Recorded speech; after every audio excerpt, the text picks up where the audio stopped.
Bueno, muy buenas noches a todos y todas. Muchas gracias por venir, por arrimarse esta vez a la sala Atahualpa del Teatro del Galpón. Nos trae gratos recuerdos. Recordábamos recién que la última vez que estuvimos en esta sala fue para ver Smoris presidente. Esperemos en esta oportunidad que las presentaciones les sean de utilidad y podamos tener una jornada que nos sea beneficiosa para todos. Así que muchas gracias por venir a todos y todas mientras se siguen acomodando. Le cuento algo acerca de este proceso que hemos tenido en NAP, Nueva Agenda Progresista, en estos últimos tiempos. Hemos formalizado la creación de la asociación civil con unos 60 socias fundadores el día 9 de julio. Está abierta la inscripción de socios, ya no fundadores, pero en todo momento estamos ávidos de recibir las presencias de ustedes. Hemos definido el trabajo que, tratándose de desarrollo y necesariamente de una visión de mediano y largo plazo, implica prácticamente todo. Hemos tratado de organizar el trabajo en tres grandes ejes y priorizar algunas cosas dentro de esos ejes. El primero de esos ejes que hemos definido es equidad y crecimiento. La actividad que hicimos como lanzamiento el 21 de mayo y esta actividad están enmarcadas en este eje. Pero también vamos a estar hablando de educación allí, vamos a estar hablando de deporte, entre otros temas. El segundo eje que nos planteamos es derechos humanos y ciudadanía, tratando de abarcar no solo la visión tradicional de derechos humanos relacionados con aspectos políticos, sino también todos los derechos humanos que en los últimos tiempos hacen a lo que tiene que ver la individualidad de las personas y la nueva agenda de derechos que el Uruguay viene, así como otros países, encarando en los últimos años. Y el tercer eje es política, gestión y ética. Nos pareció interesante tocar este tema. Muchos de los integrantes de NAP hemos pasado tanto por el sector privado como por el sector público y tenemos experiencias como para plantear, como inquietudes, como para plantear, para decir, para comentar acerca de esa situación. No hemos iniciado ninguna actividad todavía, pero de aquí a fin de año vamos a iniciar algún ciclo, probablemente uno que le demos en llamar los dos lados del mostrador. Y ahí ya ustedes irán enterando de las diferentes actividades. Hoy nos toca crecimiento o equidad, falso dilema, tratando de tomar temas que aporten a una visión diferente, a una visión de futuro del Uruguay, tratando de zanjar o aportar a discusiones que se han dado a lo largo de décadas en nuestro país. En ese sentido, históricamente se ha considerado esto un dilema. Hubo una visión durante muchísimo tiempo de que primero había que crecer y de alguna manera el crecimiento automáticamente iba a proporcionar la distribución, la mejor distribución del ingreso, la mejora de la calidad de vida de la gente. Eso no sucedió en la mayoría de los casos. Por lo tanto, entendemos y hoy vamos a plantear una primera buena noticia. La primera buena noticia es que es posible crecer y mejorar la distribución del ingreso al mismo tiempo. En los últimos años así ha sucedido, ha sido el periodo de la historia del Uruguay en la cual se ha dado el mayor crecimiento con distribución del ingreso de todos los tiempos. En ese sentido, vamos a recibir las presentaciones primero de Gabriel Odone, todos lo conocen, nos va a hablar de la experiencia internacional, nos va a hablar de la evidencia que existe a nivel mundial acerca de estos procesos de crecimiento y distribución, y los desafíos que esto implica para nuestras propias políticas públicas. En segundo lugar, Pablo nos va a hablar de la experiencia uruguaya, particularmente de lo que ha sido la experiencia de la izquierda en el gobierno desde el año 2005 y cuáles han sido los principios rectores y las acciones principales que se han llevado adelante y los resultados que esas acciones están brindando y los potenciales, los que pueden brindar en el futuro.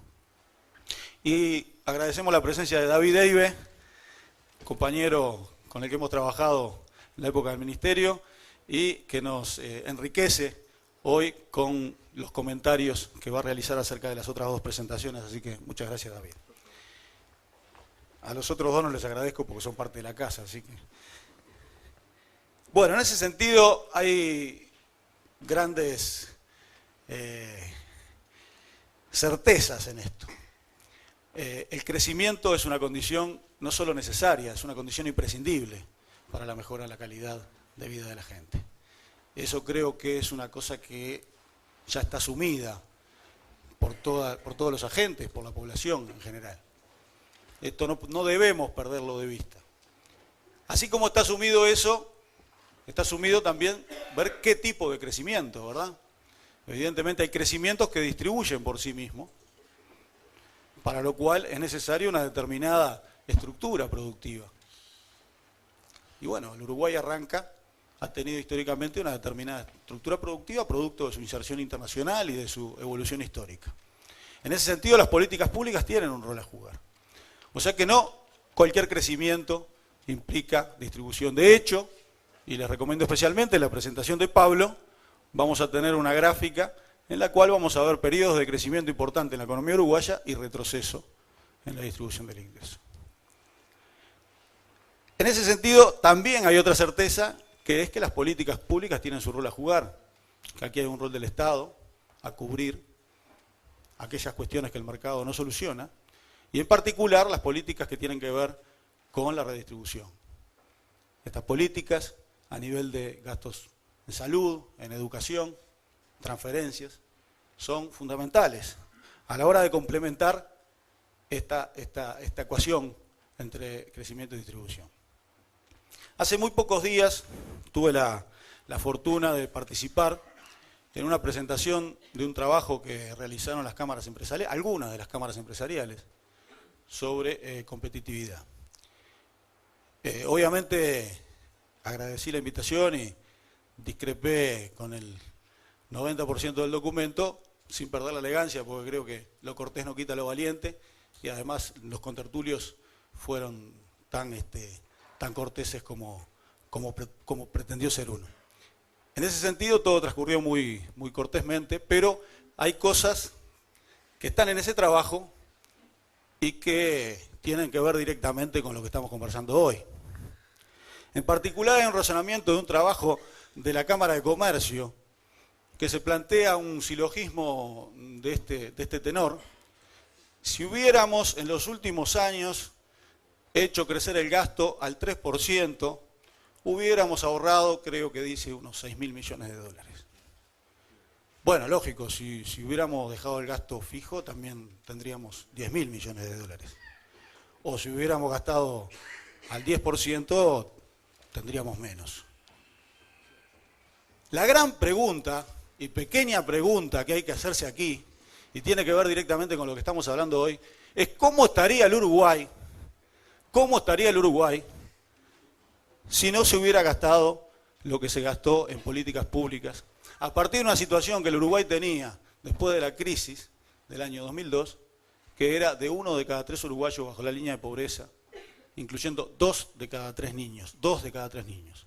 No solo mayoría, sino mayoría especial. Entonces, el mensaje que queremos decir desde ENAP es que la realidad presenta problemas. Esos problemas no se pueden ver con un ojo solo, hay que verlos con los dos ojos. Porque esos problemas, si los vemos con un ojo solo, como por ejemplo la temática del tipo de cambio, nos estamos perdiendo parte de la realidad y parte de algunos dilemas que tenemos para resolver. Entonces, las verdaderas discusiones es mirar la realidad con los dos ojos y ver qué hubiera pasado si no hubiéramos hecho lo que hicimos. Yo creo que la respuesta se da por sí sola. En ese sentido, y para cerrar lo mío, La segunda buena noticia es que no solo se hizo, sino que se puede seguir haciendo. Porque si se demostró que se hacía, que se puede crecer y se puede distribuir al mismo tiempo, indudablemente se puede hacer en el futuro. Los ritmos los va a determinar las circunstancias futuras. Evidentemente los ritmos de crecimiento, condición necesaria, imprescindible, los va a determinar las condiciones futuras. Pero siempre es posible, con una política pública volcada hacia la mejora de la distribución del ingreso, mejorar en esta ecuación. Así que en ese sentido, les vuelvo a desear que sea de utilidad las presentaciones y seguramente vamos a aprender mucho esta noche con lo de Gabriel, con lo de Pablo y con los comentarios de David. Muchas gracias.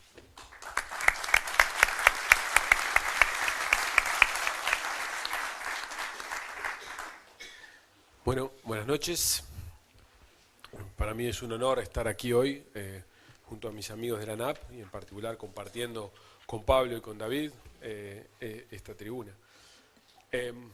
La verdad que cuando conversamos sobre la participación en esta actividad, y en particular la participación mía, confieso que me produjo bastante estrés. Este no es un tema en el que yo me sienta cómodo, no es un tema en el que yo suela reflexionar, y por lo tanto espero que el esfuerzo que hemos hecho junto a los 3 compañeros y amigos que están allí señalados, que trabajan conmigo, 3 jóvenes economistas, pueda servir de algo para ilustrar algunos temas.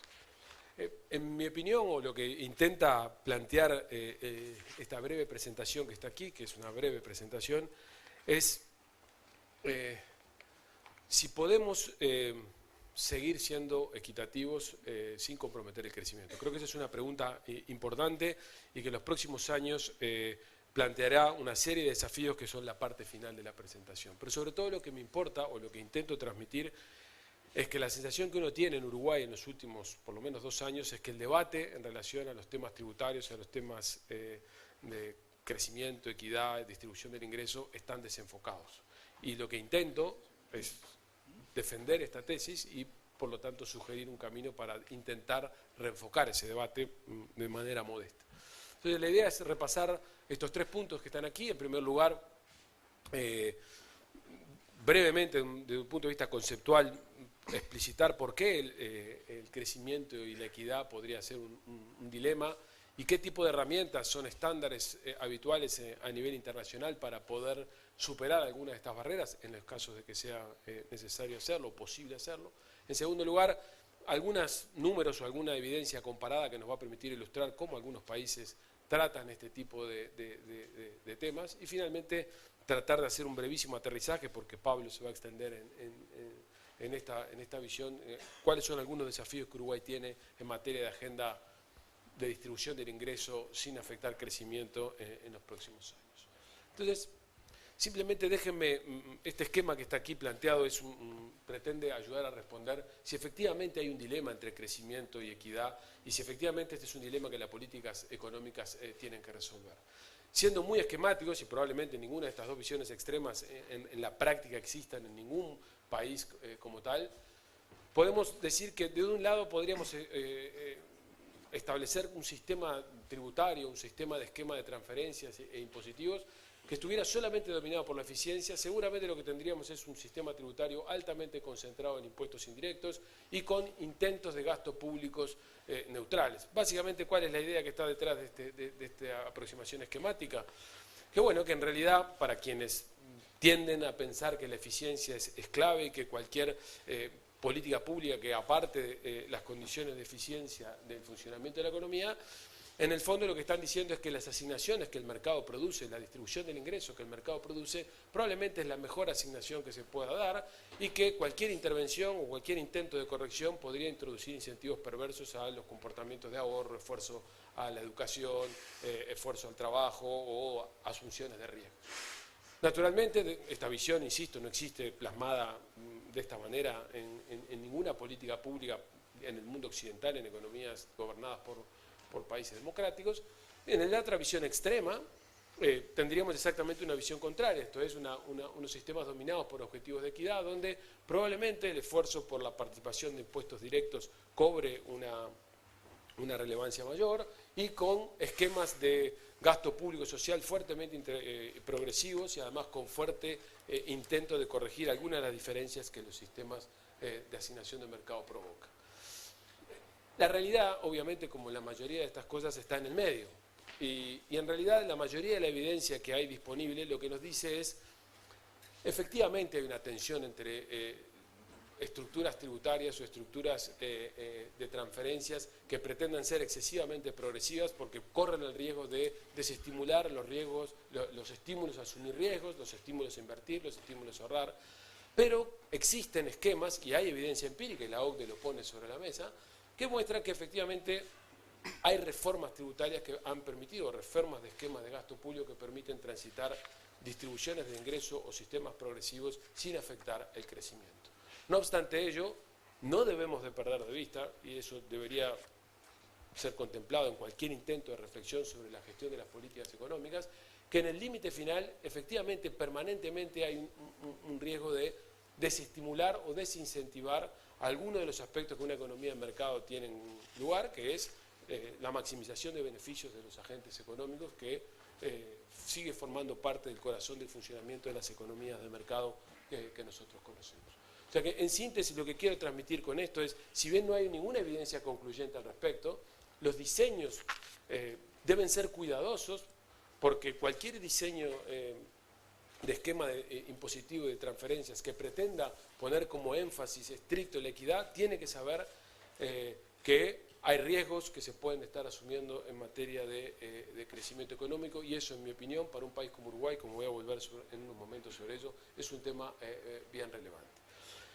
La segunda pregunta que me parece importante desde el punto de vista conceptual poner sobre la mesa es, ¿son efectivamente los impuestos por sí solos la herramienta sobre la cual tenemos que discutir cómo construir un esquema de distribución que introduzca alteraciones de las asignaciones que el mercado produce, o en realidad lo que tenemos que hablar es de algo más complejo? Y esta es una pregunta relevante en Uruguay, porque en los últimos al menos 2 años, hasta donde yo he podido ver en el debate público, en particular desde las políticas públicas o de algunos ámbitos de gobierno, la discusión la hemos dado estricta y exclusivamente a través del papel de los impuestos para distribuir el ingreso. Y esto, en mi opinión, es una aproximación errónea y parcial al respecto. Lo que simplemente pretendo poner sobre la mesa en esta transparencia es cuáles son, a qué se le llama un esquema de impuestos transferencias, que es lo que habitualmente se conoce como un esquema de impuestos transferencias. Y por lo tanto lo que hay es, en el origen, unos ingresos que provienen de la distribución del ingreso que el mercado genera en función de los talentos y en función de las capacidades y del capital acumulado que los agentes tienen. Luego existen unos impuestos, habitualmente impuestos indirectos y de la seguridad social, que introducen correcciones sobre esas asignaciones originales y hablamos de un ingreso neto de mercado. Luego tenemos transferencias de dinero que terminan determinando cuál es el ingreso disponible, y finalmente un ingreso postfiscal donde se computan subsidios indirectos e impuestos indirectos. Al final,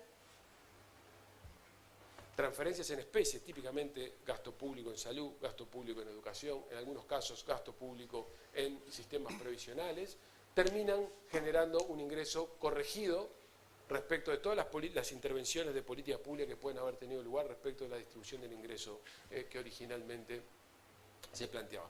Lo que quiero plantear con esto es, el debate sobre la distribución del ingreso, el debate sobre introducir mejoras de equidad, tiene que estar centrada sobre un esquema de impuestos transferencias considerados en forma conjunta, que son los que finalmente pueden generar una estructura de incentivos lo suficientemente alineada al crecimiento y lo suficientemente progresiva en términos de introducción de equidad. Parcializar la discusión en relación a que los impuestos son el principal responsable en términos de distribuir el ingreso, como yo creo que en el debate público en algunos momentos se ha puesto sobre la mesa, insisto, creo que es un error que deberíamos intentar superar de manera de construir una agenda más consistente. Entonces, déjenme centrarme unos minutos en qué nos enseña la evidencia comparada y qué lecciones podemos traer de algunos elementos expuestos sobre la evidencia comparada. Desafortunadamente, la evidencia comparada es, para poder trabajar con datos homogéneos y para poder trabajar con información más o menos consistente, tiende a ser bastante abundante en el caso de los países miembros de la OCDE, que tienen sistemas y procedimientos de información más consistentes. En los países de la región esto es más parcial, hay un esfuerzo importante de la CEPAL en los últimos años, en particular en los últimos 2 años, para poder tener una aproximación a estos temas de manera más comprensiva para los países latinoamericanos, pero vamos a ver que una buena parte de la información en la discusión que vamos a poner sobre la mesa está asociada con información derivada de la OCDE. Lo primero que me gustaría poner sobre la mesa es tratar de mostrar que existe una relación positiva, por lo menos para los países miembros de la OCDE, entre el estado de distribución del ingreso que las asignaciones de mercado provocan, graficado aquí en el eje horizontal. Esto es un Gini, un índice de Gini que de alguna manera demuestra cuál es la distribución del ingreso en términos de una asignación de mercado. Esto es antes de cualquier intervención. Y las alteraciones o los cambios que sobre esa distribución del ingreso puede generar un esquema de impuestos transferencias que tiene lugar. Y lo que se grafica en este eje vertical no es otra cosa que la magnitud de la corrección que puede hacer el esquema de impuestos transferencias respecto de la distribución original. Y lo que muestra el gráfico, para los que no están acostumbrados a leer un gráfico de coordenadas, simplemente es que hay una leve tendencia positiva entre la nube de puntos que está aquí graficada, mostrando qué cosa, que existe una relación positiva entre a peores niveles de distribución del ingreso asignados por el mercado, o sea, los movimientos horizontales a la derecha, mayor es el esfuerzo que tiene que hacer el sistema de esquema de impuestos transferencias para minimizar esas distorsiones que se provocan. Y eso es bastante claro en países de la OCDE que ocurre, pero insisto, es el esquema de impuestos transferencias, un esquema complejo el que pone esto sobre la mesa. ¿Dónde estaría Uruguay? Obviamente no miembro de la OCDE. Uruguay estaría ubicado en un lugar con una distribución del ingreso algo mejor que la de Chile, y con un esquema de impuestos transferencias que además, a pesar de tener una distribución del ingreso original mejor que la de Chile, además hace un esfuerzo mayor que Chile en distribuir mejor el ingreso ex post de las asignaciones de mercado. Por lo tanto, Uruguay, de alguna manera, por lo menos con el país miembro de la OCDE de América del Sur, que está graficado aquí, exhibe un mejor resultado en términos de distribución de ingresos, pero como ustedes comprenderán, está lejos Uruguay de poder tener el nivel de intervención en materia de distribución del ingreso que sería consistente dado su nivel de desigualdad del que parte. O sea, Uruguay, en principio, lo que, si esta recta que está aquí, indicara cuál debería ser la posición en la que Uruguay debería ubicarse, para este nivel de desigualdad original, Uruguay debería tener un esquema de intervención plantado sobre ese nivel. O sea, tenemos un largo camino que recorrer para parecernos a países que se preocupan por distribuir el ingreso, países como los que están aquí graficados, Finlandia, Suecia, Noruega, que generalmente son países referentes en términos de tratamiento de la cohesión social. Déjenme mostrarles un segundo aporte de la evidencia basado en un valiosísimo trabajo de reciente publicación de Marisa Bukeli, una colega que trabaja en el Departamento de Economía de la Facultad de Ciencias Sociales. Ella lo que se preocupó de hacer fue, en aquel esquema que yo les mostré de cómo un esquema de impuestos transferencias va corrigiendo la distribución del ingreso, es tomar un conjunto de países de América Latina y mostrar cómo cada una de esas intervenciones va corrigiendo el índice de Gini, va corrigiendo la distribución del ingreso original. Y lo que ustedes ven es que Uruguay parte de un nivel de distribución del ingreso, esto es, parte de un Gini, incluso peor, curiosamente peor que el que Bolivia genera en términos de estrictamente distribución del ingreso asignado por mercado, pero que con sucesivas intervenciones todos los países van logrando disminuir el valor numérico del índice de Gini, esto es, van logrando que la distribución del ingreso mejore en relación a lo que el mercado había provisto. Y en particular, en el caso de Uruguay y Argentina, lo que vemos es que hay una importante contracción del índice, mostrando que el tramo principal de mejora de distribución del ingreso se produce en este último tramo precisamente cuando operan las transferencias no monetarias, cuando operan las transferencias como el gasto público en educación, el gasto público en salud, que es el que deliberadamente Bukele eligió como componentes de ese gasto público no monetario. O sea que las transferencias en especie tienen el mayor impacto distributivo y además tienen un impacto distributivo mayor que las transferencias en dinero, en particular en el caso uruguayo, y esto también es un elemento a tener en cuenta, dado que en mi opinión tenemos una larga agenda de cambios sustantivos para mejorar la calidad del gasto en el sector educación y en el sector salud en nuestro país. El tercer elemento de la evidencia comparada que quiero poner sobre la mesa es tratar de poner en una caricatura dónde está el problema de Uruguay si uno tiene una mirada de largo plazo y una mirada por lo menos comparada en términos relativos. Aquí están graficados los mismos países. En el eje horizontal otra vez vemos el Gini medido ahora por ingreso disponible. Esto es una vez que las transferencias monetarias tuvieron lugar, pero antes de que las transferencias en especie tengan lugar. Uno encuentra que Uruguay parte de una distribución del ingreso comparada respecto a algunos de los países de la región mejor.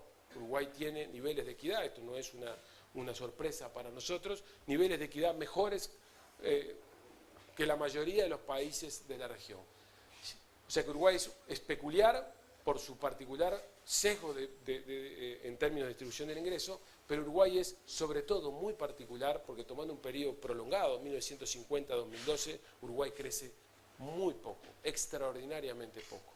Y por tanto, este es un tema que, en mi opinión, debe ser permanentemente tenido en cuenta cuando ponemos sobre la mesa la discusión de qué esquemas de políticas económicas o de políticas públicas vamos a usar con el propósito de distribuir el ingreso. Obviamente que Uruguay tiene un largo camino que recorrer en materia de distribución del ingreso, pero obviamente la lección aprendida es que cualquier intento de profundizar la mejora de la equidad, que ponga en duda si esto podría afectar la tasa de crecimiento a largo plazo, nos tiene que dejar en conciencia que el principal problema que tiene este país a largo plazo es que no crece.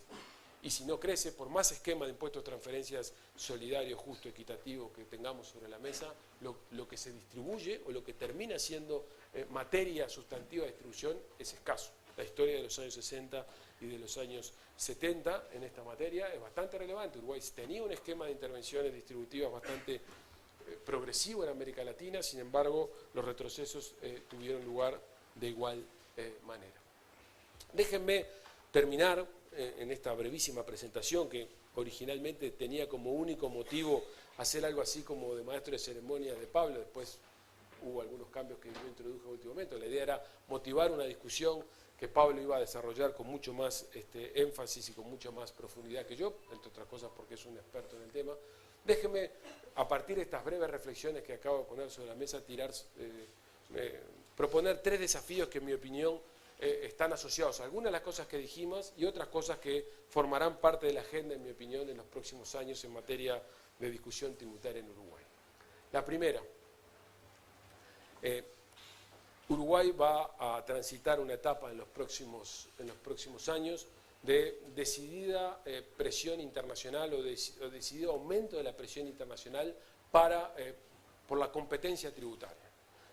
Los países europeos atraviesan situaciones complejas en términos fiscales y han decidido poner en práctica una agenda largamente desarrollada, largamente concebida por la OCDE, que pretende de alguna manera lograr recaudar los impuestos que se entiende que no están siendo recaudados en suficiencia porque muchas de las compañías o muchos de los agentes económicos con localización en esos países que disfrutan del gasto público en esos países encuentran mecanismos para alojar el pago de impuestos fuera del territorio de esos países desarrollados.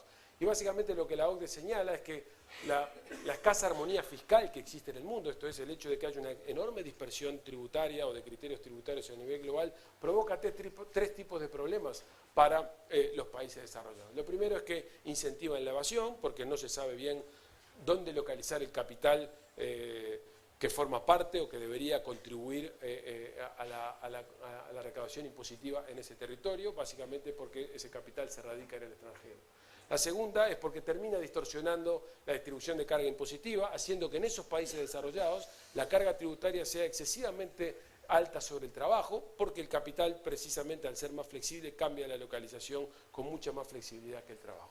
Y el tercer elemento es porque al final del día las decisiones de negocios o las decisiones de afincamiento de negocios tienen mucho más que ver con dónde hay una oportunidad tributaria que dónde hay un negocio sustantivo. Y las tres razones hacen que la OCDE haya tenido durante mucho tiempo una larga reflexión académica para intentar armonizar sistemas tributarios de manera tal que algunos de estos incentivos perversos tiendan a desaparecer. En mi opinión, la situación macroeconómica que Europa atraviesa en menor medida la que atraviesa Estados Unidos, hará que esta agenda se vuelva mucho más relevante y por lo tanto Uruguay tendrá discusiones tan elementales como esta. En ese contexto, ¿cuál papel van a tener los impuestos sobre las empresas, sobre las ganancias en un país como el nuestro?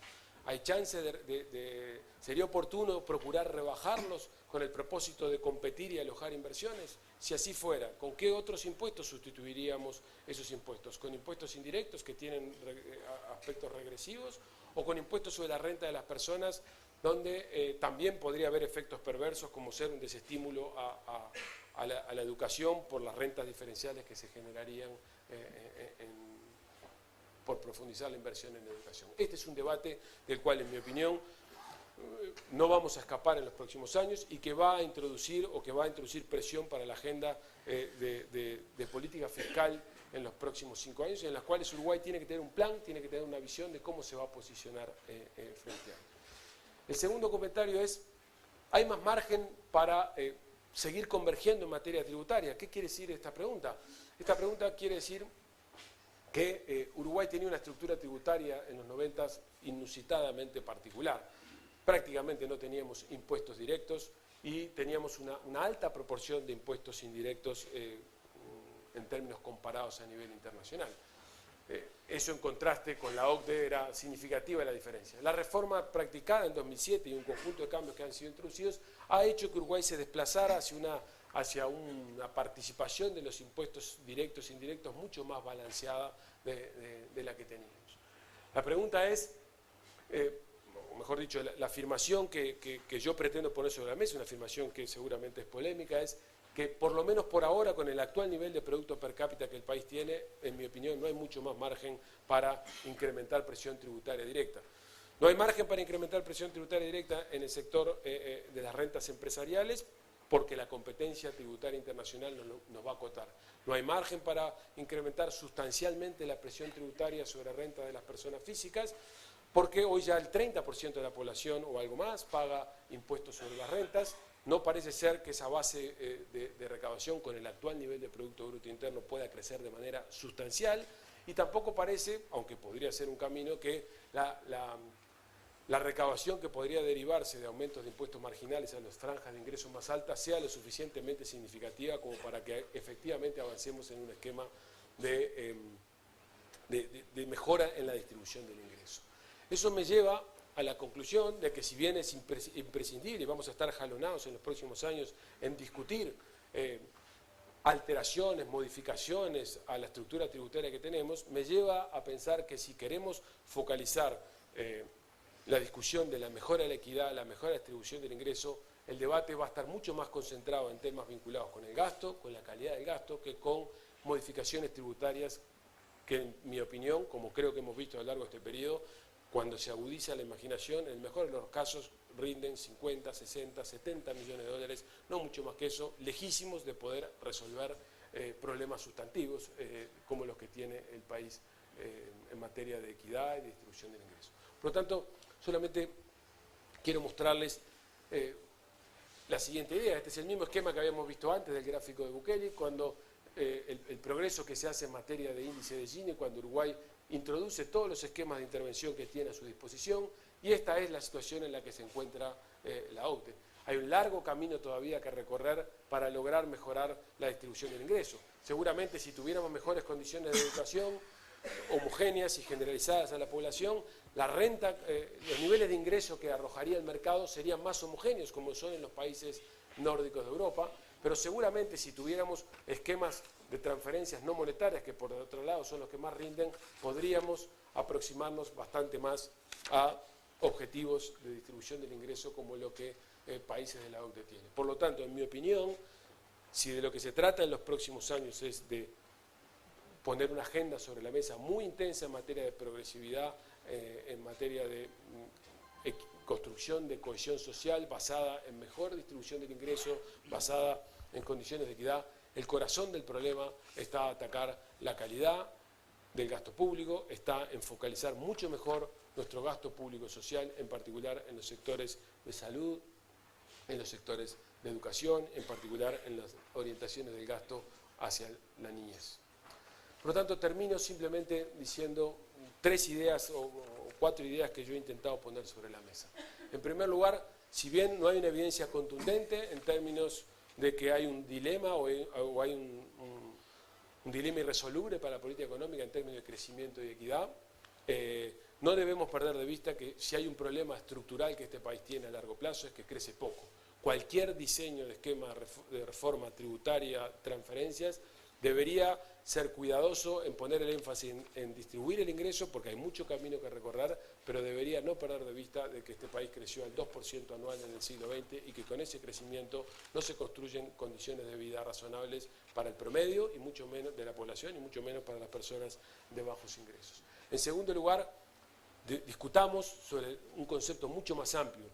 Discutamos sobre qué esquema de impuestos transferencias es el más adecuado para lograr que la sociedad tenga niveles de cohesión y niveles de equidad que los uruguayos valoramos y dejemos de parcializar la discusión sobre discusiones estrictamente impositivas que en el mejor de los casos rentarán poco y pueden introducir desincentivos a sectores de actividad relevantes. Y finalmente, los desafíos que la economía parece tener es que Uruguay va a tener que trazar una estrategia para adaptarse a esta mayor competencia tributaria o a esta mayor armonización fiscal que va a estar puesta sobre la mesa y que fortalecer el esquema de impuestos transferencias, en particular focalizando más el gasto y mejorando la calidad del gasto público, en particular en educación y en salud, podremos lograr niveles de distribución del ingreso más satisfactorios. Esos son mis comentarios. Creo que es un tema extraordinariamente relevante y que Pablo, con mucho más comprensión del problema desde el punto de vista sustantivo, va a poder ilustrarles con más precisión que yo. Muchas gracias.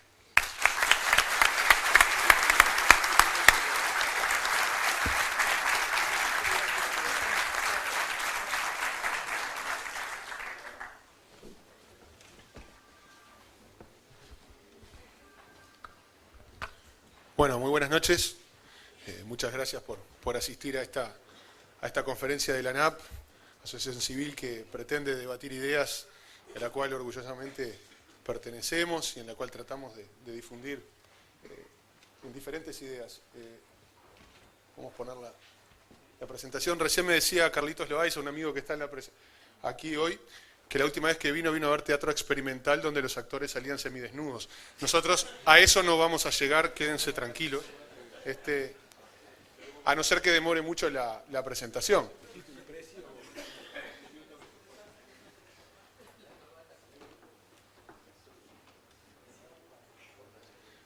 Bueno, básicamente, en mi caso, vamos a hablar de la experiencia uruguaya en lo que tiene que ver con el aporte que se pudo hacer en estos últimos años definiendo una nueva política fiscal, una nueva fiscalidad, tanto en lo que tiene que ver por el lado de la política de los ingresos como del lado de la política de los egresos, es decir, del gasto público, las dos caras de la moneda en lo que tiene que ver con la fiscalidad, tratando de romper el paradigma de que primero hay que crecer para luego distribuir o para luego repartir, es decir, crear las condiciones necesarias para generar ese círculo virtuoso donde crecimiento y distribución vayan de la mano. Así que bueno, en realidad la presentación la titulamos Crecimiento más equidad, es decir, son necesarios los dos componentes para poder generar una vía al desarrollo.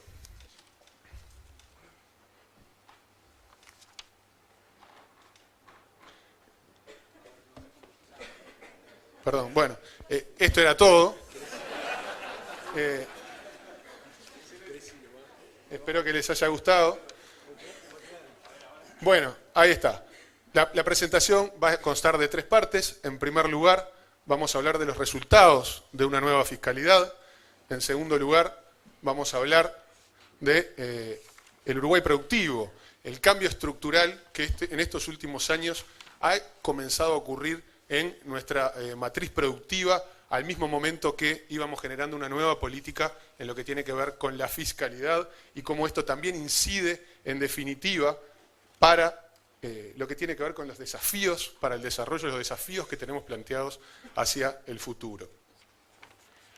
Por supuesto, para recorrer la vía al desarrollo, no se me ocurría nada mejor que poner un tren de los que corrían allá por el 28 de septiembre de 1891, momento en el cual se creó una de las instituciones que mejor redistribuyen el Uruguay, porque cada vez que le va bien, la mayoría nos ponemos muy contentos.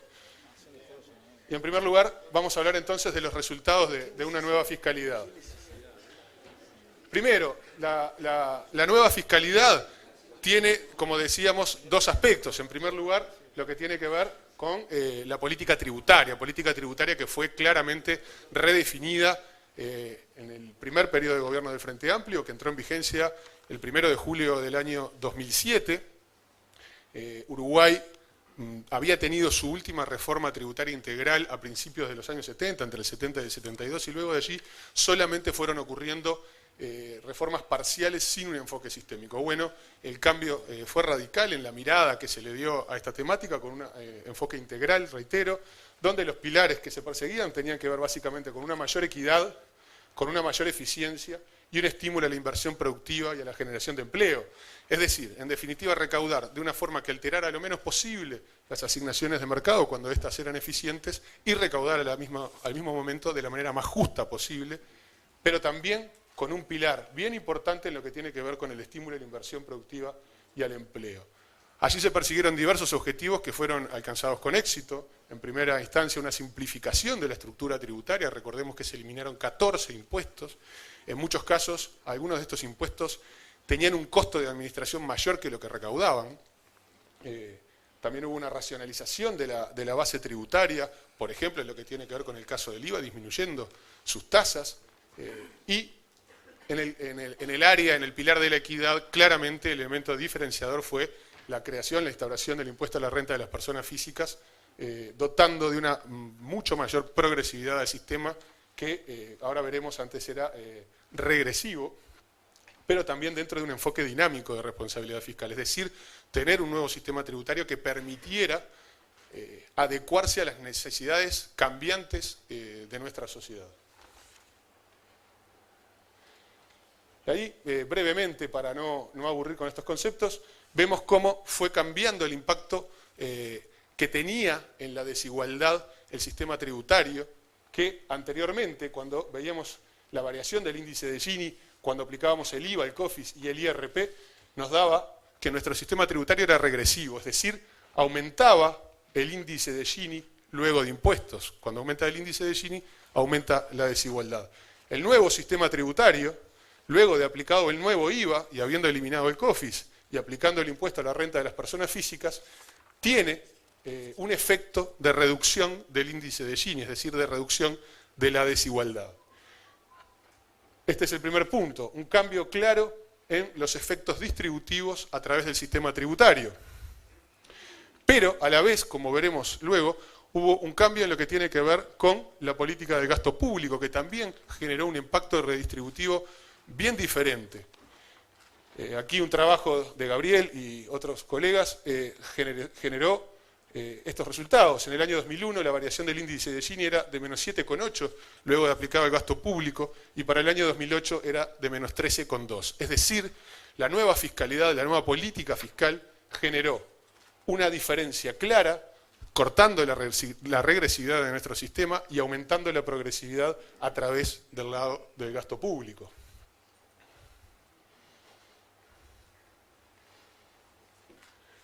También hubo una clara reorientación del gasto público. Allí vemos cómo el gasto público social fue aumentando paulatinamente su peso, pasando de ser aproximadamente un 20% del PIB a fines de los años 90, a ser en el año 2010 algo más aproximado al 25%, es decir, hubo un aumento claro en el gasto público social en porcentaje del PIB, de un PIB además que fue creciendo año tras año, pero también hubo una reorientación de su peso relativo dentro del gasto público total.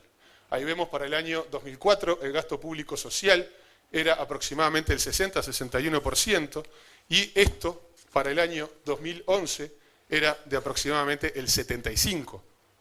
Es decir, hubo un claro aumento del gasto público social dentro de la estructura de gasto en nuestro presupuesto. Pero también veremos cómo ese gasto público social fue reorientado, reenfocado dentro de los diferentes quintiles de la población.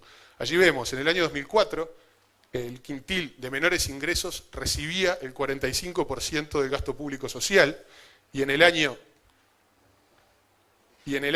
2011 ese 45% pasó a ser el 65%. Es decir, claramente la fiscalidad atacaba de una manera bien distinta el gasto público social, el cual aumentó en valores absolutos, en lo que tiene que ver como porcentaje del PIB, aumentó en valores relativos dentro del gasto público total y también se reenfocó dentro de los diversos sectores de la población, atendiendo claramente a aquellos que más lo necesitan.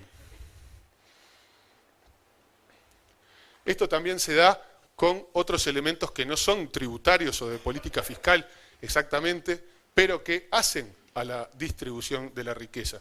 Algo que el nuevo laborismo inglés hoy define como predistribución, es decir, distribución que se da antes de impuestos y transferencias, pero que aquí ha sido muy exitoso y que todos conocemos como los consejos de salarios. Si veamos la incidencia que ha tenido en la distribución de la riqueza el impacto de los consejos de salarios. Aquí vemos dos periodos. En los años 90 vemos cómo creció el producto en nuestro país, en la gráfica azul, y vemos cómo creció, cómo evolucionó el salario real. Claramente no hubo una apropiación por parte de los trabajadores de la riqueza que se generó en nuestro país. En esa época no había consejos de salarios. Luego, en esta última década, a partir del año 2004-2005, cuando se instalan los consejos de salarios, vemos cómo la evolución del crecimiento del PIB tiene mucha mayor relación con lo que es el crecimiento del salario real. Obviamente, allí hay una política pública destinada a que aquellos sectores de menores ingresos tengan una apropiación cada vez mayor de la riqueza. Ahora bien, ¿qué resultados podemos ir viendo que se generaron a través de esta nueva política fiscal, a través de una reasignación de los recursos en el gasto público y de una nueva forma de recaudar los tributos?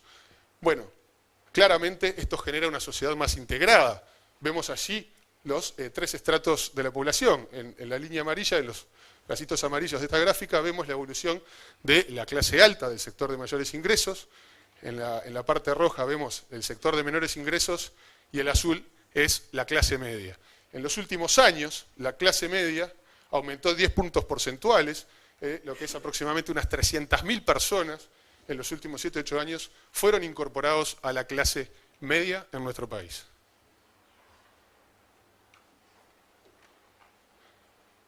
Ahora bien, uno podría pensar que esta nueva fiscalidad, esta nueva forma de recaudar los tributos, esta nueva forma de pensar y ejecutar el gasto público puede haber sido realizado en desmedro de algún sector de la población, que esto puede haber frenado la economía, que el sector empresarial puede haber mermado sus utilidades y su rentabilidad. Pues bien, se equivocaba la paloma, se equivocaba. Aquí vemos la evolución del pago del impuesto a la renta corporativa en nuestro país, tomando en cuenta desde el año 2000 hasta el año 2012. En el año 2000, el pago de impuesto a la renta corporativa era aproximadamente 1 punto del PIB, y en el año 2012 era más de 2 puntos del PIB. Pero si tomamos en cuenta los beneficios fiscales, por lo cual se pagan menos impuesto a la renta, si estos los tomamos en cuenta, el pago de impuesto a la renta corporativa habría pasado a ser de 3 puntos del PIB. ¿Esto qué quiere decir? Como ustedes saben, el impuesto a la renta corporativa es un porcentaje de la utilidad de las empresas. Entonces podemos decir que en esta última década las utilidades de las empresas se multiplicaron por 3.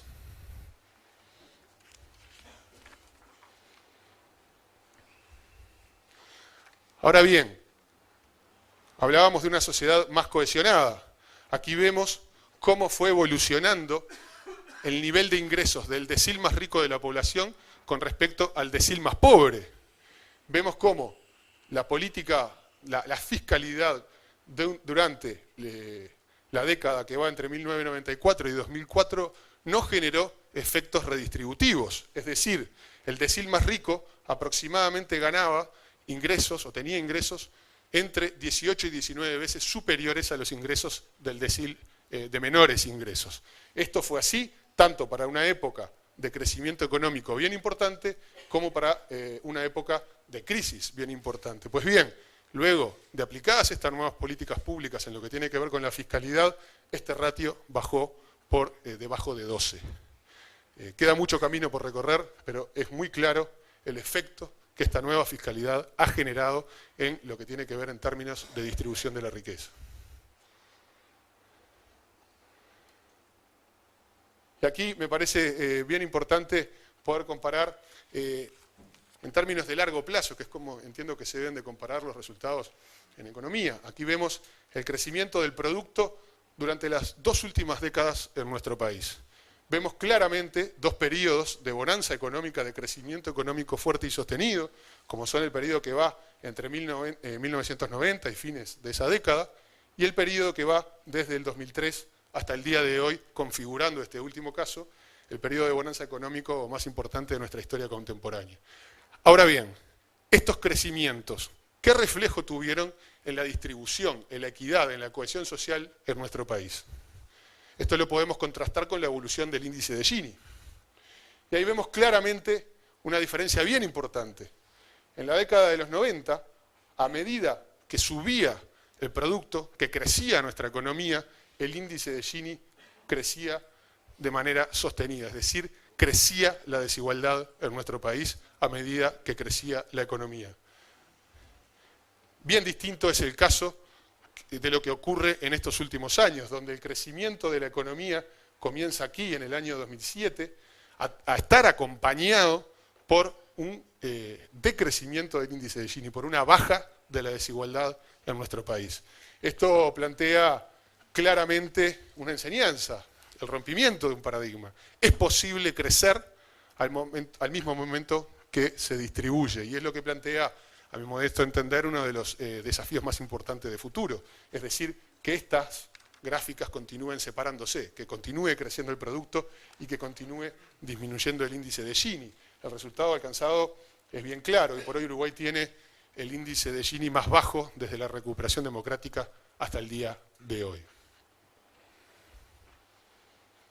Bien, a la vez que ocurría estos cambios en la fiscalidad de nuestro país, a medida que íbamos generando una nueva política de recaudación de tributos, íbamos reenfocando el gasto público, también en nuestro país comenzó a ocurrir un cambio estructural en la matriz productiva. Cambio que tiene mucho para avanzar, pero que ha dado pasos firmes y sostenidos. ¿Y qué aportes hubo desde la fiscalidad para que esto ocurriera? La fiscalidad en esto creemos que también tuvo que ver. ¿Cómo? En primer lugar, generando un marco de reglas de juego claras, donde además todos las cumplan por igual. Es decir, que no haya más ventajas competitivas sustentadas en la capacidad de evadir impuestos, y donde todos, en definitiva, juguemos a lo que eso hace mucho a lo que tiene que ver con la seguridad jurídica y con un marco claro. Y esto lo podemos ver en la evolución de las tasas de evasión de los principales impuestos en nuestro país. Esta es la tasa de evasión del impuesto a la renta empresarial. En el bienio 2001-2002, la tasa de evasión del impuesto a la renta empresarial era superior al 75%. Es decir, 3 de cada 4 empresarios no pagaban su impuesto a la renta empresarial.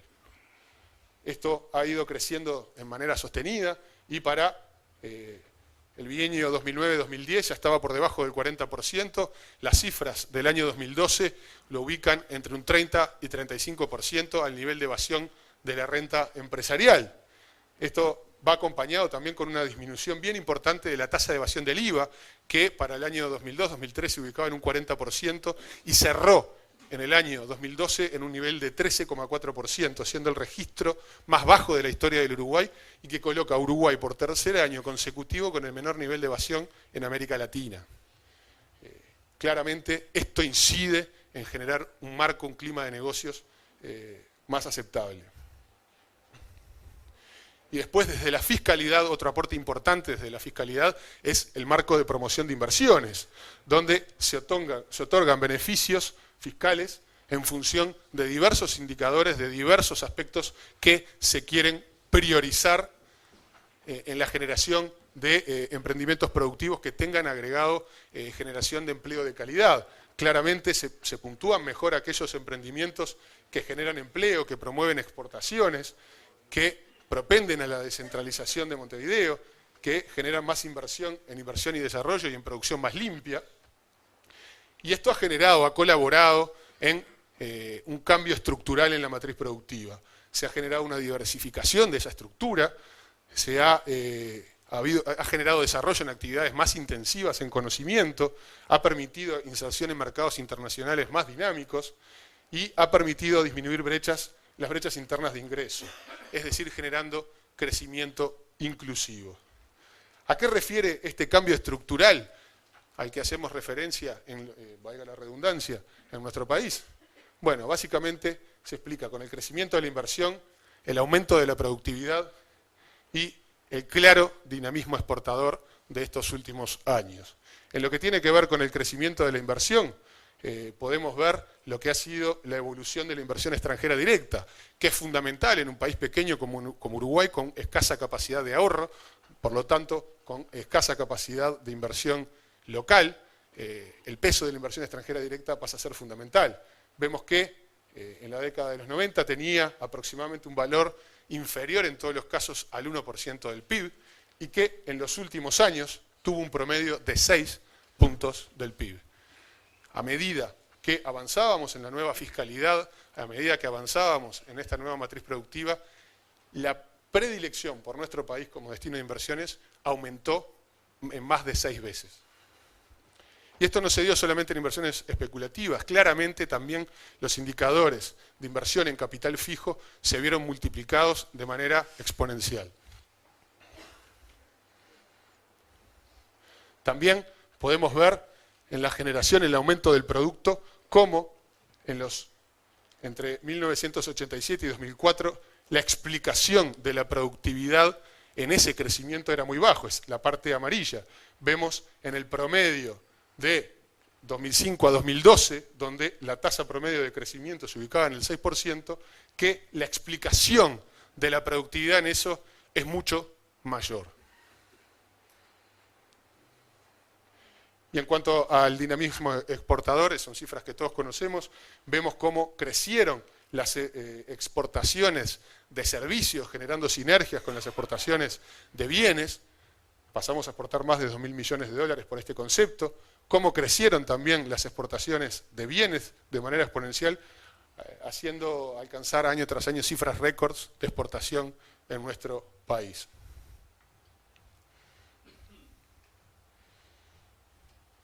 Como decíamos, se ha procesado en nuestro país un cambio estructural bien importante en un ciclo virtuoso de nuestra economía. Tenemos hoy por hoy, luego de una década de crecimiento, una estructura productiva más diversificada, con mayores encadenamientos entre sectores, con el desarrollo de actividades intensivas en conocimiento y con inserción en mercados internacionales con un crecimiento más rápido. Se desarrollaron entonces nuevos sectores con un fuerte sesgo exportador y se generaron, como comentaba anteriormente, sinergias importantes en lo que tiene que ver con la exportación de bienes y la exportación de servicios. Eso redunda en empleo más productivo, mejor remunerado y de mayor calidad. Hay un crecimiento más equilibrado y sostenido que redunda en definitiva en un mayor bienestar. Y ahora, visto este cambio en la matriz productiva, acompañado de una nueva fiscalidad que generó los resultados que comentábamos anteriormente, ¿cuáles son los desafíos para el desarrollo que tiene nuestro país? ¿Cuáles son los desafíos que, si los encaramos con éxito, nos permitirán alcanzar o continuar teniendo resultados óptimos en lo que tiene que ver con crecimiento y con redistribución a la misma vez? Bueno, claramente Uruguay tiene una serie de desafíos bien importantes por delante. Estos refieren a educación, capacidades infraestructurales, inserción internacional de nuestro país y aspectos vinculados a la innovación. No es el motivo de la charla, pero vale la pena comentar brevemente algunos de estos aspectos. En lo que tiene que ver con la educación, claramente los niveles de inversión deben de sostenerse luego de periodos de desinversión muy fuerte que atravesó nuestro país en la educación, lo que tiene como rasgo distintivo, entre otros, una deserción muy importante en la educación media, con una deserción que además es muy inequitativa cuando la consideramos según los ingresos de la población. La deserción en la educación media en el decil más rico es inferior al 7-8% y en el decil más pobre supera el 75%. Tenemos una escasa producción de profesionales en lo que tiene que ver con ciencias e ingeniería y tenemos claros problemas en lo que tiene que ver con la formación docente. En infraestructura, Uruguay tiene desafíos bien importantes, como es la adecuación de su red vial y de su red ferroviaria, la creación del puerto de aguas profundas, el generar una mejor red de telecomunicaciones y continuar ampliando su matriz energética en lo que tiene que ver con la energía eólica y con la construcción de la regasificadora. En los aspectos de inserción internacional, Uruguay debe continuar dentro de su política de regionalismo abierto, atrayendo cada vez más inversiones que generen empleo de calidad, con valor agregado, y continuar abriendo y mejorando su acceso a mercados. En cuanto a innovación, Uruguay tiene que mejorar en lo que tiene que ver con su capacidad de innovar, eso tiene que ver con mejorar su capacidad de investigación en ciencias. Claramente Uruguay es un país que no produce patentes, no registra conocimiento. Eso tiene que ver con la disponibilidad, entre otras cosas, como comentábamos anteriormente, de científicos e ingenieros para poder hacerlo, y en la capacidad de inversión privada en inversión y desarrollo. Dados estos problemas, ¿qué aportes pueden hacer las políticas públicas? Muchos. Yo me voy a centrar en los que tienen que ver con la fiscalidad. ¿Qué aportes podemos hacer desde la fiscalidad para enfrentar los desafíos que tiene nuestro país? Bueno, claramente la fiscalidad tiene que ver con la evolución de los recursos públicos y en lo que tiene que ver con la estrategia del gasto público. Estas dos cuestiones no pueden ser miradas por separado y se retroalimentan permanentemente entre sí. ¿Cómo vamos a recaudar y cómo vamos a gastar? Y esto tiene que ver con la presión fiscal que debe tener un país de acuerdo a su nivel de desarrollo. Claramente no es lo mismo una presión fiscal para un determinado nivel de desarrollo, para un determinado nivel de producto per cápita, que para otro, y su nivel de desarrollo también determina la provisión de bienes públicos que demanda la sociedad. Claramente, la presión fiscal y la provisión de bienes públicos tiene que tener correlación con el nivel de desarrollo de un determinado país. Ahora bien, la presión fiscal no alcanza con recaudar. Este es un aspecto necesario, obviamente, pero no suficiente. Claramente importa cuánto recaudamos, cuál es la presión fiscal, pero también importa cómo y también importa a quién. Estos son aspectos fundamentales dentro de una política fiscal. Y hoy por hoy nosotros podemos decir que Uruguay atravesó en el 2007, como comentábamos, una reforma integral de su sistema tributario y que tenemos un sistema que en líneas generales está preparado para acompañar la evolución del crecimiento en nuestro país. ¿Qué queremos decir con esto? Tenemos un sistema tributario que a medida que tengamos un mayor crecimiento va a implicar de por sí, dada la estructura tributaria que tenemos hoy, un mayor peso de los impuestos directos, y esto implicará claramente una mayor redistribución. Es decir, aplicando el mismo sistema tributario a mayores niveles de crecimiento, mayores niveles de producto en nuestro país, hay de por sí una tendencia clara a tener un mayor peso de los impuestos directos. Aquí hicimos una simulación,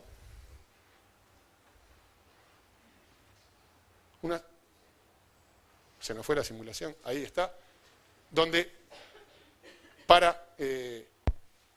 hicimos una simulación de que nuestro país desde el día de hoy hasta 2020 creciera a un ritmo tendencial del 4% en términos reales del PIB.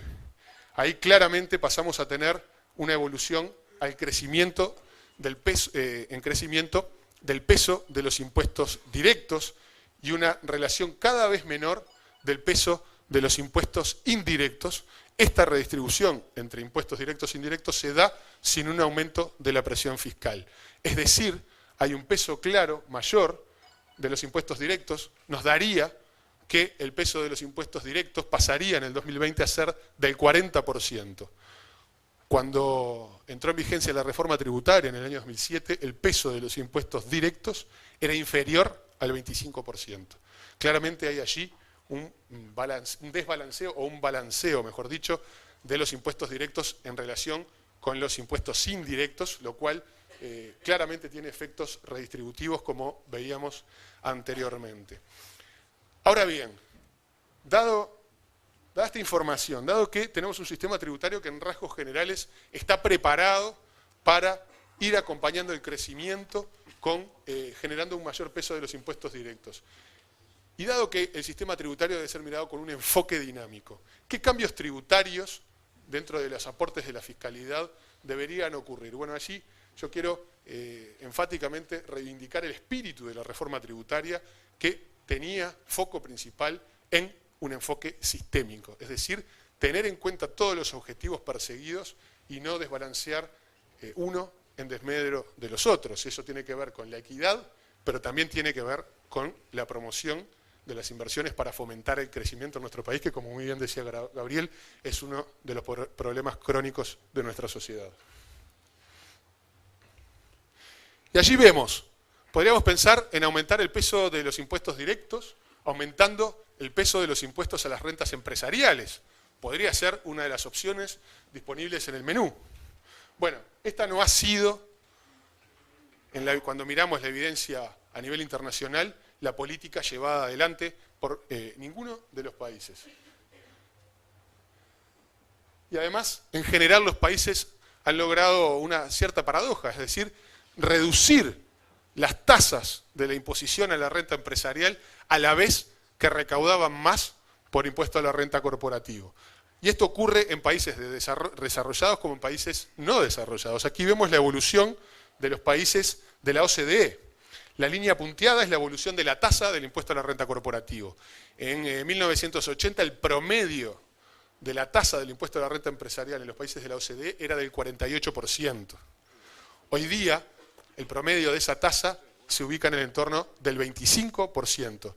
Pero a la vez vemos, en la línea continua, cómo a medida que bajaban las tasas, la recaudación de este impuesto aumentaba. Salvo, claro, en estos últimos 2 o 3 años, donde le afecta la crisis más importante en la economía de estos países en los últimos 50, 60 años. Pero siempre, a medida que bajaba la tasa, la recaudación aumentaba. ¿Esto con qué tiene que ver? Tiene que ver con algo que comentaba Gabriel. Cada vez hay una competencia mayor en lo que tiene que ver con la atracción de inversiones. Por eso las tasas en general tienen una alineación a la baja, pero a su vez esta alineación a la baja va de la mano con un ensanchamiento de la base y con una política cada vez mayor de combate a la evasión fiscal, lo que permite generar mayores niveles de recaudación. Entonces, con un ensanchamiento de la base, con una menor tasa y con una presión mayor a la hora de combatir la evasión, el riesgo por el premio por evadir es cada vez menor y por lo tanto se explica esta recaudación. Decíamos que esto se explica también, se da en los países no desarrollados. El caso de América Latina es exactamente igual. Aumenta la recaudación del impuesto, salvo en los años de crisis, pero la tasa del impuesto baja. En 1990 la tasa era en promedio del 34% y al día de hoy el promedio está en el 28%. Es más, hoy por hoy en América Latina la tasa del impuesto a la renta corporativa en promedio es superior al de los países de la OCDE. Por lo tanto, debemos de tener cuidado a la hora de promover cambios que puedan ir a contrapelo de lo que ocurre en el resto del mundo, porque además sería pedir, en algunos casos, efectos que no tienen algunas herramientas del menú y por lo tanto serían ineficientes. Dentro de los elementos que tiene nuestro sistema tributario, algunos están pensados para generar mayor equidad, pero otros tienen que ser vistos para generar mayor crecimiento, mayor promoción de inversiones y generación de empleo de calidad. Sería pretender que el impuesto a la renta corporativo generara mayor equidad, sería un contrasentido porque no es ese la mayor virtud que tiene este impuesto. Sería como pensar que un electricista en su caja de herramientas quisiera que el destornillador tuviera la misma utilidad o funcionalidad que tiene la linterna. Claramente son cosas diferentes. Donde sí Uruguay tiene, en diferencia con los países de la OCDE, niveles de recaudación diferentes en lo que tiene que ver con los impuestos a la renta personal. Allí claramente Uruguay tiene un gap bien importante. Claro, una cosa es la recaudación del impuesto a la renta personal en un 40%, en más del 40% de la población, como ocurre en la OCDE, cuando los niveles de ingreso per cápita son en el entorno de los $40.000. No es lo mismo que la situación de un país de renta media, como es el caso de Uruguay. Pero Uruguay tiene hoy por hoy, Gabriel decía, el entorno del 30% de la población económicamente activa, de la población total es aproximadamente, no llega al 15%, y ahí es donde se explica esta brecha que, como decíamos anteriormente, también tiene que ver claramente con la explicación de los diferentes niveles de renta per cápita. Luego, la fiscalidad también tiene para aportar en lo que es la estrategia de inserción internacional en nuestro país. ¿Por qué? Porque claramente tener una fiscalidad que propenda a la transparencia y a la seriedad a nivel internacional es un elemento distintivo y que colabora con la inserción internacional de nuestro país. Pensar que Uruguay no cumpla, pensémoslo por el absurdo, o por el contrario, que Uruguay no cumpla con los estándares de fiscalidad internacional, significaría que un país pequeño, necesariamente abierto al mundo, estuviera peleado, por ejemplo, con los países de la OCDE a la hora de comerciar, países que representan el 85% del PIB mundial. Claramente, la fiscalidad que tiende a la transparencia paga, y eso lo podemos ver en nuestro país, en lo que veíamos anteriormente, en la evolución de las exportaciones y en la erradicación de las inversiones en el Uruguay. A medida que Uruguay extendía su red de convenios de intercambio de información tributaria, Uruguay no paraba de romper año tras año récords de inversión extranjera directa y de romper récords de exportaciones. Por lo tanto, avanzar en una fiscalidad que propenda a la transparencia es un valor agregado de la fiscalidad. Después, algunos aportes de la fiscalidad en lo que tiene que ver ya no con los ingresos, sino con el gasto público. Y claramente, la expresión del gasto público, en definitiva, tiene que ver con la expresión de las preferencias sociales. Y la expresión de las preferencias sociales, y aquí tomo partido, son bien diferentes cuando hablamos de gobiernos de diferentes signos. Cuando hablamos de gobiernos de izquierda, claramente la atención prioritaria tiene que ver con corregir situaciones de inequidad.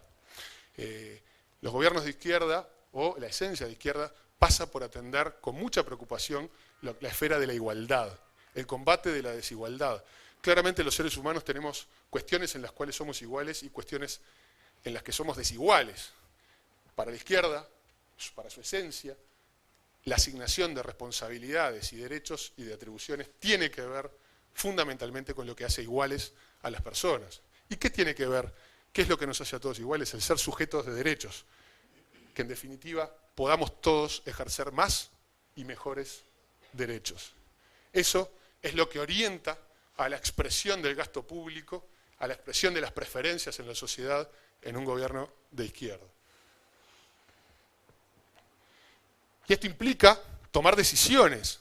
Como decía Gabriel, uno de los desafíos de futuro pasa por la focalización del gasto público, por la preferencia, por algunas acciones tendientes al desarrollo, desde el lado de la equidad o del fomento al crecimiento, diferentes a las que se tomarían en otras circunstancias. Y claramente allí tiene que ver con focalizar el gasto público en la agenda de equidad y cohesión social. La equidad como combate a la inequidad, podríamos plantearlo. La inequidad es un desestabilizador de la democracia, genera exclusión, estigmatización, y por lo tanto para nosotros es fundamental que el gasto público esté orientado de esta manera. Eso implica, por ejemplo, que las fuentes de financiamiento para algunos de los desafíos de Uruguay no pase por una recarga del gasto público, como por ejemplo en lo que tiene que ver con la construcción de capacidades infraestructurales. Si queremos atender de una manera más importante la agenda de equidad y de inclusión social, debemos fomentar, en este caso, la inversión privada para poder destinar más recursos a donde se quiere focalizar el gasto. Y otro aspecto que yo creo que es fundamental a la hora de definir la política de fiscalidad tiene que ver con la eficiencia del gasto público. La buena utilización de los recursos públicos, en definitiva, va a permitir obtener mejores resultados de la búsqueda de la equidad. Dado que priorizamos en el gasto público el combate a la inequidad, la búsqueda de una mayor igualdad, el utilizar de manera eficiente los recursos nos permitirá ser más exitosos en la búsqueda de la equidad. Por eso, para nosotros es fundamental en una perspectiva de izquierda, obtener una clara eficiencia en el gasto público. Debemos, desde una perspectiva de izquierda, propender a la eficiencia del gasto. Esto debe ser una bandera que debemos cerrar con mucha fuerza porque nos permitirá ser cada vez más exitosos en la búsqueda de la equidad. Bueno, este es el tren que yo quería comentarles, los desafíos que entendemos que tenemos de futuro para propender a la extensión de ese círculo virtuoso entre equidad y crecimiento. Es posible, se pudo hacer, lo hicimos y podemos continuar, dada una correcta política pública en lo que tiene que ver con la fiscalidad y con el apoyo al crecimiento, generar un periodo más prolongado donde la equidad y el crecimiento vayan de la mano, teniendo siempre presente que solo las sociedades que logran distribuir de manera equitativa entre sus miembros los frutos del crecimiento son las que pueden crecer de manera sostenida en el largo plazo. Pero también teniendo presente que solo aquellas sociedades que logran crecer de manera sostenida en el largo plazo son las que en definitiva son capaces de avanzar en la equidad y en la cohesión social. Muchas gracias.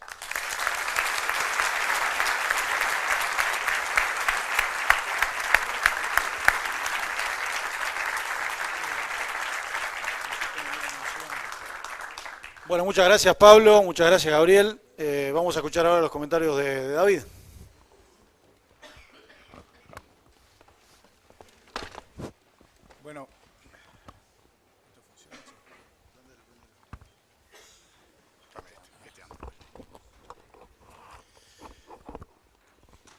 Bueno, muchas gracias, buenas noches.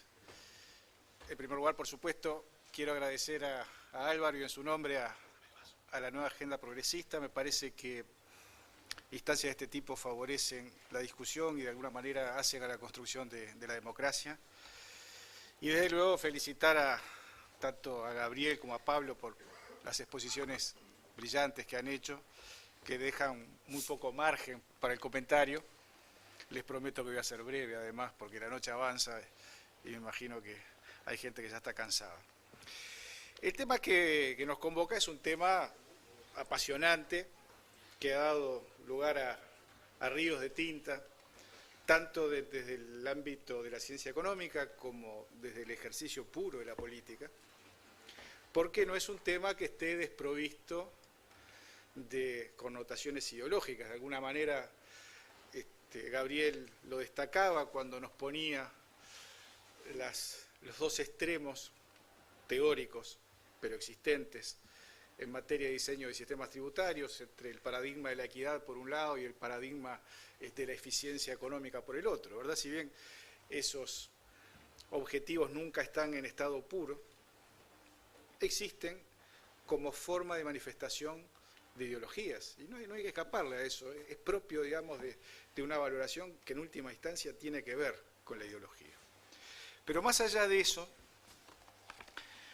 Gabriel destacaba ciertos límites que se plantean en el diseño de estas políticas públicas, en particular lo que tiene que ver con, digamos, lo que sería la visión integral del sistema fiscal, que no solo incluye a los tributos propiamente dichas, sino a un concepto más amplio que hace referencia al concepto de impuesto transferencia, o que de alguna manera vincula obviamente a los ingresos con la política de gasto público.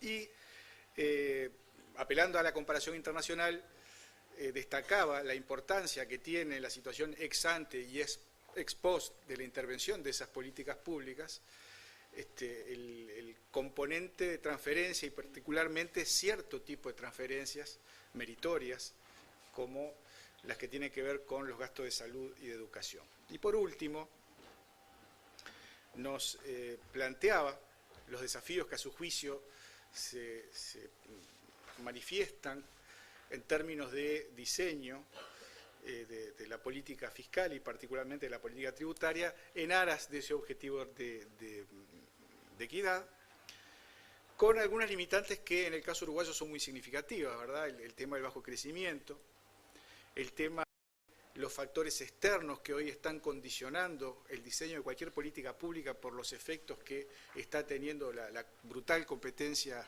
internacional en materia de captación de inversiones, y en función de eso planteaba un concepto que a mí me parece muy sensato, un concepto de prudencia, ¿verdad? Cuando se plantean objetivos de esta naturaleza, básicamente hay que tener cautela. Y señalaba que probablemente el mejor vector para mejorar esa distribución se vincule a mejorar la eficiencia en el gasto muy orientado a sectores que necesitan ese tipo de transferencias.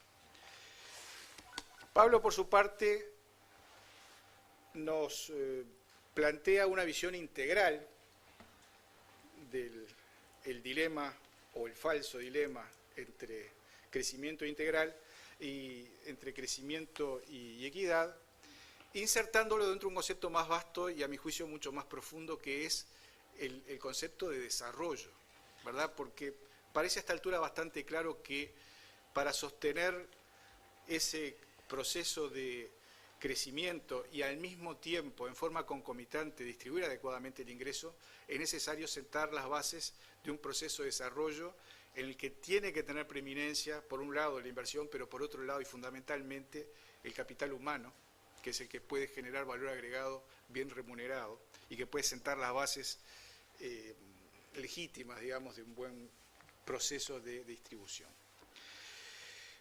Pablo hacía énfasis en tres aspectos que fueron muy contundentes, ¿no? En primer lugar, en el impacto cuantitativo de la fiscalidad en términos de mejora de la distribución. En segundo lugar, en los cambios estructurales que ha habido en nuestro país, vinculados al aumento de la inversión, a la mejora de la productividad y a las exportaciones. Y en tercer lugar, también, a su modo, profundizaba en los desafíos que se nos plantean en materia de desarrollo, destacaba varios puntos como la educación, la inversión, las innovaciones y la inserción internacional. Y por último, dejaba algunas reflexiones muy interesantes sobre cuáles son las posibilidades en materia de fiscalidad y en qué medida esa nueva fiscalidad puede ser funcional a las políticas de desarrollo. ¿Qué nos dejan estas exposiciones en forma sustancial, como síntesis, diría yo? Nos dejan algunas conclusiones. En primer lugar, lo señalaba hoy Álvaro al principio, parece muy claro que es factible crecer y mejorar al mismo tiempo la distribución del ingreso. Tan claro parece que ha estado aquí demostrado en términos muy evidentes a partir de estadísticas. En segundo lugar, también parece bastante claro que esa mejora en la distribución del ingreso responde a políticas públicas activas. Ese es un aspecto en el que yo creo que hay que hacer énfasis. Esto no surge por generación espontánea. Hay contextos que son más favorables, contextos macroeconómicos más favorables, pero se requiere el ejercicio de políticas públicas activas para mejorar esa distribución. En tercer lugar, parece claro que el mantenimiento de un proceso con mejora de distribución solo es sostenible si concomitantemente se da un proceso de inversión sustancial y al mismo tiempo se genera, como decíamos, capital humano que pueda crear a través de la innovación valor agregado que retribuya ese trabajo y que genere condiciones para una mejora legítima del ingreso. Y en cuarto lugar, parece bastante claro también que se ha mencionado reiteradamente que el énfasis en la eficacia y en la eficiencia del gasto hacen a la mejora de la distribución. Aquí se ha mencionado reiteradamente el ejemplo de la reforma tributaria con sus componentes y yo digo muy brevemente, quiero hacer algún énfasis en la reforma tributaria, y cuando hablo de reforma del sistema hablo de reforma de la estructura tributaria, pero también de la reforma de la administración tributaria. Y yo quisiera hacer ciertos énfasis en aspectos que tienen que ver con la economía política de ese cambio estructural, porque no ha tenido mucha prensa la reforma del sistema tributario, pero yo me animaría a decir que ha sido una de las reformas más exitosas en estos últimos años.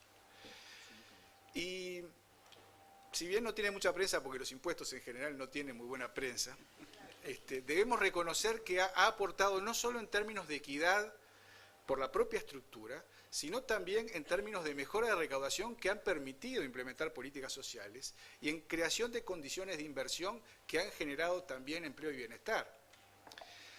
Entonces, a mí me parece muy interesante, no ya en términos, digamos, de lo que significa desde el punto de vista tributario, sino en lo que corresponde al concepto puro y duro de la ejecución de una política pública.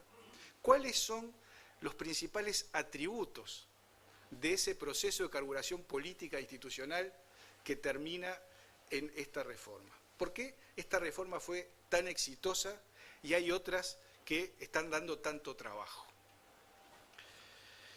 Parece interesante, yo he reflexionado sobre este tema y me animo a ensayar algunas explicaciones que por supuesto pueden ser discutibles, pero que lo hago con el sentido más constructivo.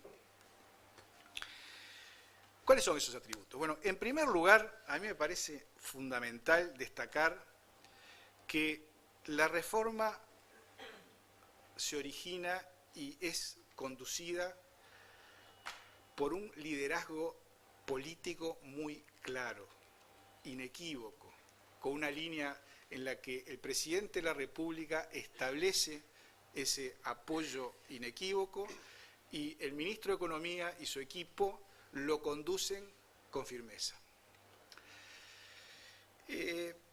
Yo sé que estas cosas a veces generan ciertas sensibilidades, pero una reforma estructural en serio requiere una conducción política firme.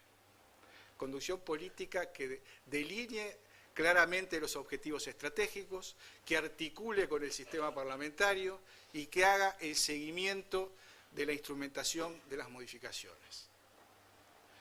Y no se trata de ser autoritario, se trata de ejercer una responsabilidad institucional, que a veces no se ve con muy buenos ojos, porque reformas estructurales plantean resistencia, plantean la necesidad de vencer intereses corporativos, y se requiere un ejercicio responsable y firme de la institucionalidad. En segundo lugar, esta reforma además tuvo muchos componentes inéditos, muchas transgresiones. Se convoca a un equipo de expertos con gente de lo más diversa, diversa en cuanto a formación, diversa en cuanto a experiencia, algunos venían del área internacional, otros estábamos aquí, y se los convoca, obviamente subordinados a esa línea política, para que piensen cuáles pueden ser los mejores instrumentos para llevar adelante esa línea. No fue un proceso nada fácil, ¿no? Hubo discusiones épicas, había confrontaciones hasta de personalidades, es normal que esto suceda, todos nos enamoramos de nuestras propias ideas, eso es propio de la naturaleza humana. Destaco, por allá me parece que andaba Mario Vergara, que fue el responsable, el coordinador de esa comisión, y que pese a su aspecto demostró una gran cintura para manejar el tema.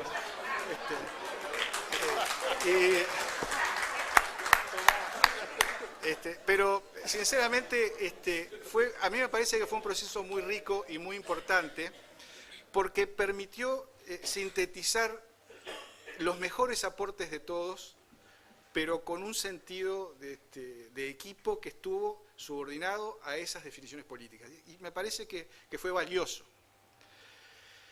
En tercer lugar, ese equipo de gente coordinado y de alguna manera dirigido claramente por la instancia política, plantea una propuesta pública de reforma que incluye los objetivos a los que hoy hacía referencia Pablo, con un énfasis fundamental en el objetivo de equidad, a través del impuesto a la renta de las personas físicas, a través de la generalización del sistema de imposición a la renta, a través de la disminución del IVA de los productos de la canasta básica y una serie de modificaciones, pero que además articula ese objetivo en un concepto muy importante que es el de equilibrio de objetivos, al que hoy hacía referencia también Gabriel. Eso es esencial, comprender el sistema tributario como un sistema nos evita incurrir en errores que pueden ser muy dañinos. El sistema se articula en el objetivo de equidad, pero también respeta el pilar de suficiencia, porque esto es como venir con una bicicleta en bajada a 40 kilómetros por hora y tener que cambiarle las ruedas mientras la bicicleta sigue girando. Eso es cambiar un sistema tributario. Y hay que tener una gran cautela cuando se hacen modificaciones de este tipo. Y además se estableció un mecanismo de estímulo a la inversión extremadamente audaz. Yo personalmente, y lo saben quienes estuvieron conmigo en ese momento, tenía ciertos reparos. Me parecía demasiado generoso el sistema de estímulo a la inversión. Particularmente cuando se reglamentó el nuevo régimen de promoción de inversiones. Y hoy debo de reconocer que estaba equivocado, que fue extraordinariamente positivo en términos de inversión. El Uruguay tradicionalmente ha tenido un problema endémico de captación de inversión extranjera directa. Y un régimen de inversión, de promoción a la inversión asociado a externalidades meritorias en términos de empleo, de exportaciones, de producción más limpia, de descentralización, ha mejorado enormemente el panorama de inversión en Uruguay. Yo acá tengo un palito para la DGI, no para Pablo, sino para la metodología. Muchas veces se habla de renuncias tributarias y se dispone alegremente de los fondos que se recaudarían si esas renuncias tributarias no existieran. Y eso tiene un enorme error conceptual. Hay una cantidad de renuncias que en realidad no lo son. Cuando hablamos de las renuncias por las rentas de las zonas francas, por ejemplo, estamos hablando de actividades que no se desarrollarían si no tuvieran ese régimen. Entonces, hay que tener cautela con eso. El Uruguay tiene un problema de inversión y la inversión extranjera directa es y va a ser en los próximos 20 o 30 años un factor esencial de desarrollo. Entonces hay que tener mucho cuidado con esa lógica de que el inversor es un amigo circunstancial, pero es un enemigo estratégico, que a veces se plantea. Eso es un error, a mi juicio, grosero de valoración de la realidad. Entonces, ese conjunto de objetivos con instrumentos concretos, con plazos, con estimaciones de resultados, se somete a la opinión pública. Un riesgo enorme, ¿no? Otro error que yo me planteé, dije, pero esta gente está loca, ¿cómo va a plantear un plebiscito sobre impuestos, ¿no? Es la materia más desagradable para los seres humanos. Hay ejemplos en la historia, yo no me voy a... el parlamentarismo inglés nace de un conflicto entre el Parlamento y el deseo de poder de imperio del monarca. La Revolución Americana nace por la pretensión de aplicar un impuesto al té. Se dice que la Revolución Francesa se inicia con la Bastilla, mentira. Luis XVI tenía un problema de déficit fiscal, el ministro de Hacienda de Luis XVI pretende aplicar un impuesto a los terratenientes, y ahí daba problemas el impuesto al patrimonio. Los nobles se resisten y el bueno de Luis XVI no tiene mejor idea que llamar a los estados generales. El tercer estado se constituye en asamblea en el campo de Marte y ahí se inicia una historia nueva. Fíjense la sensibilidad que generan los cambios impositivos. Entonces, una apuesta de este tipo es una apuesta enormemente riesgosa. Y sin embargo, yo creo que fue muy buena porque le dio a la gente el derecho, el sacrosanto derecho al pataleo, y hubo desde planteos de organizaciones gremiales, de organizaciones empresariales, hasta gente que venía con un papel manuscrito a plantear su problema, y todos fueron atendidos. Y todos esos insumos se incorporaron al proceso de reforma. Entonces, desde luego que la caja natural de resonancia y de análisis debe ser el Parlamento, pero el hecho de atender, digamos, las reacciones de la sociedad también fueron muy valiosas en este proceso.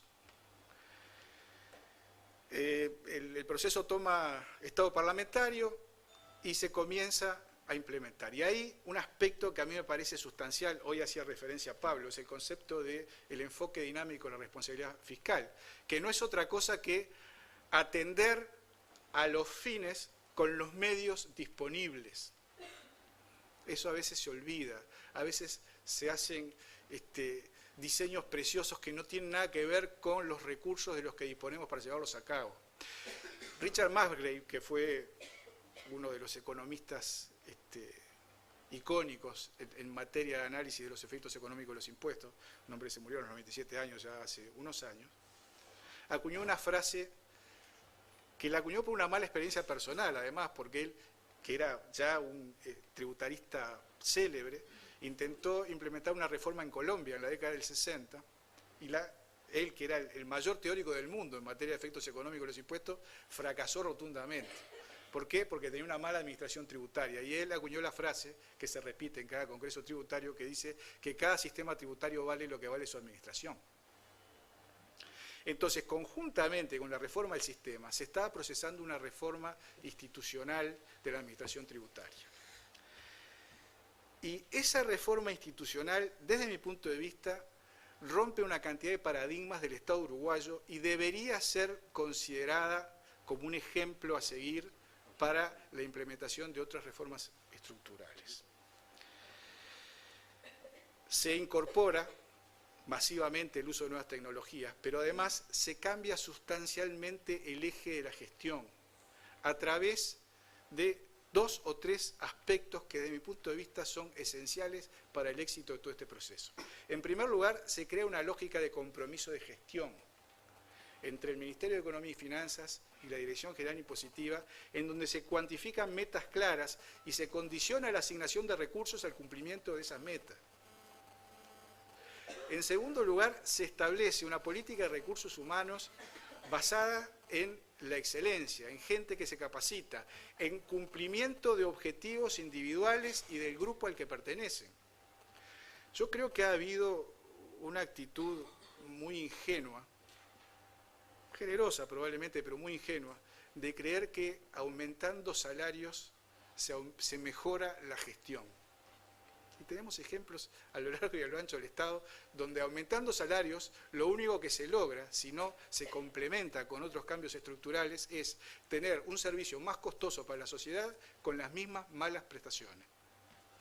Entonces, establecer nuevas políticas de retribuciones que sean eficaces en términos de lo que hoy se hablaba, solo sirven si van acompañadas de cambios radicales en la gestión. Y eso se hizo en la Dirección General Impositiva. Se involucra a las personas que trabajan en la Dirección General Impositiva, se involucran fuertemente en el proceso, pero con roles claramente definidos. Los funcionarios son funcionarios, están agrupados en un gremio que los defiende, pero no necesariamente, y eso también yo creo que es un elemento que hay que reconocer, no siempre los intereses de quienes están agremiados en un núcleo de trabajadores coinciden con los intereses de la institución. En muchos casos sí, y es fantástico, pero a veces no. Y hay un ejercicio de responsabilidad institucional del jerarca que tiene que velar por el cumplimiento de un interés que le viene dado por otro tipo de legitimación. Y eso es duro a veces, es problemático, porque uno convive con gente a la que aprecia, pero desgraciadamente son temas que hay que abordar cuando uno quiere hacer cambios estructurales. Entonces, todos esos elementos, todos esos atributos, de alguna manera determinaron lo que hoy Pablo nos estaba diciendo. La mayor disminución de la evasión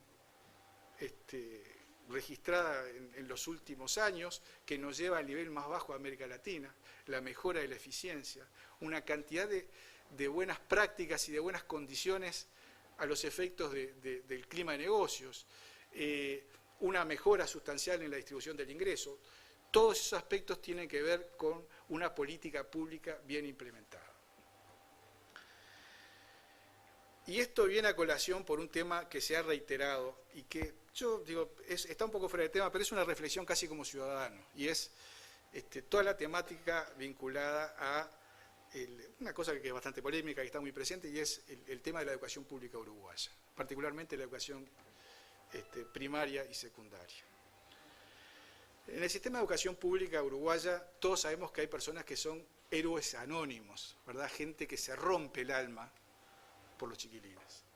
Pero también está clarísimo que si pensamos en los atributos a los que hemos hecho referencia, si pensamos en liderazgo, si pensamos en diseño institucional, si pensamos en metas claras y transparentes hacia la sociedad, si pensamos en asignación de recursos vinculados al cumplimiento de objetivos, si pensamos en los roles de los trabajadores, vamos a encontrar muchas de las causas del mal funcionamiento del sistema de enseñanza. hay ejemplos de que las cosas se pueden hacer bien. Por ahí está Miguel Brechner y yo destaco el Plan Ceibal, que es del ámbito público. Hay ejemplos de iniciativas privadas que también se están haciendo muy bien. Y esto que puede ser un tema importante en términos de desarrollo y crecimiento, que yo creo que lo es, en el caso de ciertos sectores socioeconómicos, es más que un problema económico, un problema civilizatorio. Y yo creo que todos debemos dar una gran batalla en eso. Muchas gracias.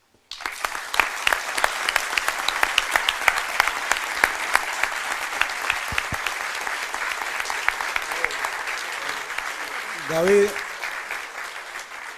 muchísimas gracias. Solamente dos cosas antes de irnos. Primero, lo de David no estaba libretado en absoluto y creo que ha estado en absoluta línea con lo que la mayoría pensamos. Así que muchísimas gracias de nuevo. Y además, en lo personal y en lo político, me alegro muchísimo de la presencia de Mario, de Fernando, de Andrés, del resto del equipo que participó en esa reforma tributaria y en esos entretelones, más los otros que pudieron haber participado. En segundo lugar, espero que haya sido de utilidad. Vamos a seguir trabajando y los esperamos en las próximas reuniones. Muchísimas gracias. Square.